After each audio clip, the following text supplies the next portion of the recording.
Hey guys, Miles here, Miles More Motivation. This show that is designed to give you really common sense, but not necessarily common practice ways that you can stay motivated whilst currently being at home. In this video, I'm going to share with you 5 really simple things that I think everyone must be doing right now during this period. Now, if you're watching this video live, we're in the middle of this pandemic, which is just an awful situation.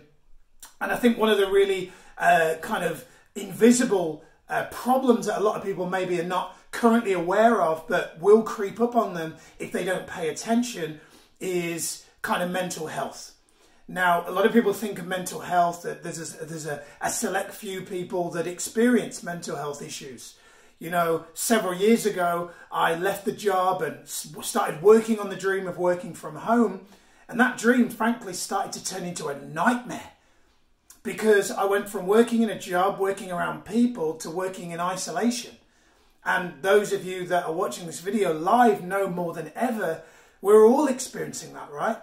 Now, you may have your family with you, but there's only so much time you can have conversation with them before you feel like you need engagement from other people. And there's only so much that kind of video calls and things like that can really stimulate you. So I got depressed. I got really depressed, I got really low, and it's because there was effectively some fundamental things that I failed to continue doing.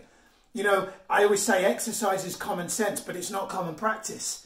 You know, eating more broccoli than you eat donuts, love donuts, is common sense, but it's not common practice.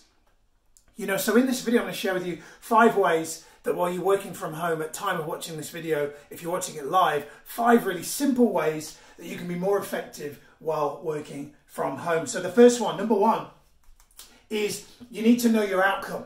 So what that effectively means is you need to make sure that every single day you're clear on your outcome. What is the key thing that you want to get done that day? What is your outcome, not just in your work, but in terms of how you want to show up for the day? What kind of mood you want to be in? You know, a lot of people don't even think of that. A lot of people, what kind of mood do I want to be in? I don't think about that.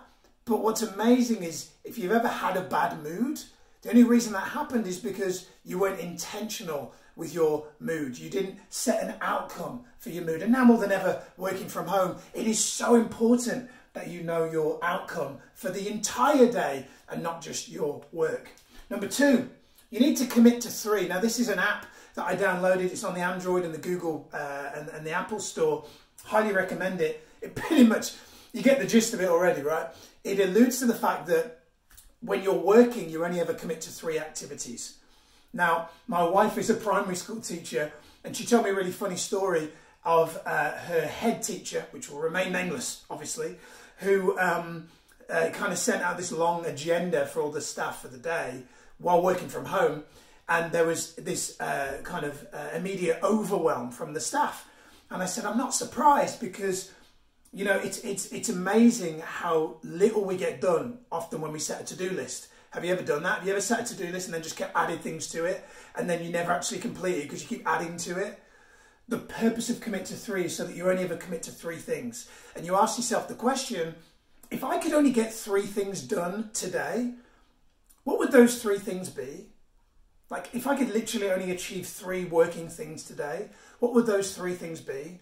I'm a big believer that the most effective workplaces in the world work more on the basis of results than length of time. You know, if you're a person that's got to sit on a live chat, if you're a person that's got to be on a hotline for a certain amount of hours, I understand that it's hours on the clock.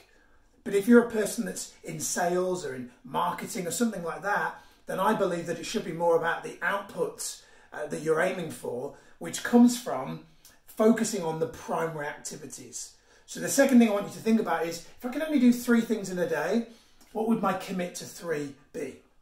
Next, you want to work in what I call micro sessions. Now, there are apps for this. If you look up the term Pomodoro, if you Google the term Pomodoro, or if you go onto the Google or the Play Store and type in productivity timer, you will find there's loads of productivity timers. I don't know which one I use, but the productivity timers out there work on the principle of Pomodoro.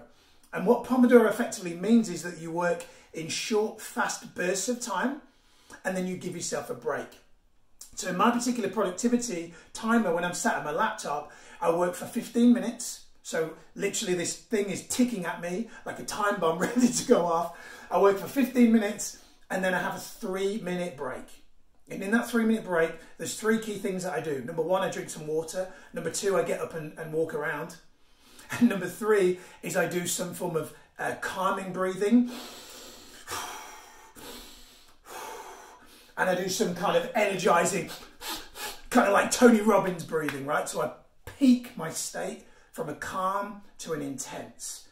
So micro sessions, 15-minute block, 3-minute rest, 15-minute block, 3-minute rest, proven to increase clarity, productivity and focus. Highly recommend that you start working in micro sessions. Number 4, movement. You've got to move around, right? So many people are working from home and they're just sat at a laptop all day, not getting out for a workout, not getting out for their walk token, or they're leaving their walk token till the end of the day. You've got to move, right? Now, in our house, because we can only do that 1 walk a day, I do yoga in the morning, I do a workout on the TV, late morning. I will work out in the garden. We've got a barbell. I'll do some weights in the afternoon. Movement is so important. I've obviously talked about the breathing already. I've talked about the getting out of the seat, hydrating, so important. But you've got to move. It's common sense stuff, right? But it's not common practice. Don't be surprised if you spent 6 hours at a computer and now you're like, oh, God, I feel really lethargic. You've got to move. You've got to move. And number 5, you need what we call sacred hours. Sacred hours effectively means that I want you to try this tomorrow morning. First hour of tomorrow morning, first hour that you wake up, you're not to go on the news, you're not to read the news, you're not to go on Facebook or any social media platform where you're going to take in data that you don't want. You're not to check WhatsApp, you're not to read Messenger, and you're not to read your email for the first hour of the day. Instead, you're to treat your mind as if it's a shop on a high street that opens at 9 AM. You've gone in at 8 AM to do some work. The hours are respectfully 9 till whenever. And just because you're there at 8 doesn't mean you're going to open the shop for customers that are there early, right? You're going to give yourself that time to work on the things that are most important to you. So for the first hour of the day and your last hour of the day, you're checking no messages, no incoming data for the first and the last hour of the day. Why? Because otherwise you're allowing other people's agendas to dictate how you feel. You're allowing the news to dictate how you feel. You're allowing an incoming message where somebody requests, hey, can you do this for me now?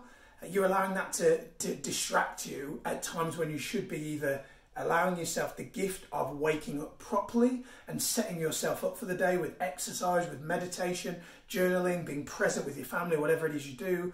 And the last hour of the day, you're more likely to have sleep interruptions if you're checking messages and on your phone and watching TV, things like that. So you need a sacred hour in the morning, first hour, and you need a sacred hour in the evening.